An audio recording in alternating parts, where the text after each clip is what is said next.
Halo, selamat datang di channel YouTube Regina Sihombing. Nah, hari ini kita akan membahas tentang kecanduan dalam psikologi perkembangan. Nah, sebelum kita lanjut, penting kita ketahui apa dulu arti kecanduan itu. Kecanduan adalah suatu kondisi yang membuat seseorang kehilangan kontrol terhadap suatu hal. Nah, dari pengertian tadi, kita mengetahui hal-hal yang sudah berlebihan atau tidak wajar lagi itu merupakan sebuah kecanduan, baik itu dalam hiburan maupun dalam tindakan. Kecanduan mencakup dua hal, yaitu konsumsi dan perilaku. Yang pertama itu konsumsi. Konsumsi dapat kita lihat dari makanan yang kita konsumsi sehari-hari, misalnya kecanduan rokok, alkohol, narkoba, atau obat-obatan terlarang lainnya. Dan yang kedua, perilaku. Kecanduan juga bisa dilihat dari bentuk perilaku, seperti kecanduan terhadap judi, kekerasan, kriminal, dan game online. Dan yang akan kita bahas adalah mengenai kecanduan game online. Nah, saya mengambil topik dari game online kepada anak-anak. Kenapa lebih kepada anak-anak? Karena zaman sekarang teknologi semakin canggih. Bahkan anak usia 5 tahun pun sudah memiliki gadget, dan itu membuat salah satu keresahan dalam dunia pendidikan. Dalam kehidupan sehari-hari pun game online sangat meresahkan banyak masyarakat. Kecanduan game online sangat berpengaruh dengan otak. Ada 4 pengaruhnya yang saya ambil. Yang pertama itu perubahan otak membuat dirinya sulit mengendalikan perilaku, seperti sulit menunda keinginannya.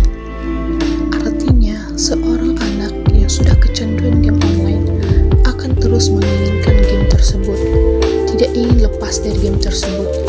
Ketika seorang anak tidak lagi memegang hal itu, maka dia akan mencari-carinya. Yang kedua adalah kehilangan fokus saat mengerjakan sesuatu, sehingga berdampak pada prestasi dan produktivitasnya. Nah, dalam hal ini, ketika anak sudah kecanduan dengan game online, maka dia tidak akan bisa fokus pada satu hal. Dia akan selalu mengingat game online yang sedang dia mainkan. Dan karena hal tersebut, maka pekerjaan yang sedang dilaksanakannya tidak akan maksimal. Yang ketiga adalah mengalami gangguan tidur sehingga mempengaruhi sistem metabolisme tubuhnya. Nah, ketika seorang anak menunda-nunda makan dan bahkan mengurangi jam tidurnya untuk bermain game online, maka itu akan sangat berpengaruh pada metabolisme tubuhnya.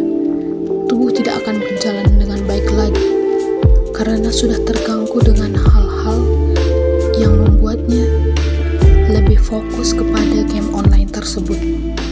Gangguan-gangguan yang mempengaruhi sistem metabolisme tersebut, gejala-gejalanya adalah seperti mudah lelah dan pusing saat berdiri. Dan yang keempat adalah sulit berkonsentrasi dan timbulnya rasa malas dalam belajar. Ketika seorang anak sudah kecanduan game online, maka dia akan sulit berkonsentrasi dan malas sekali. Kenapa dikatakan seperti itu? Karena ketika seseorang sudah kecanduan game online, maka dia akan sulit sekali meninggalkan apa yang sudah dia pegang duluan.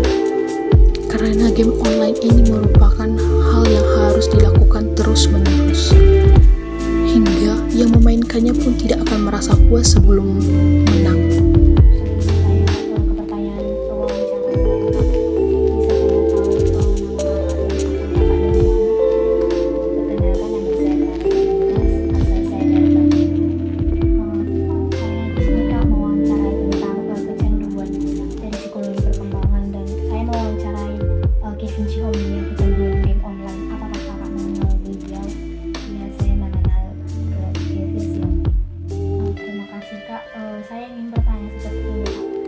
Sejak kapan Kevin itu kecanduan game online?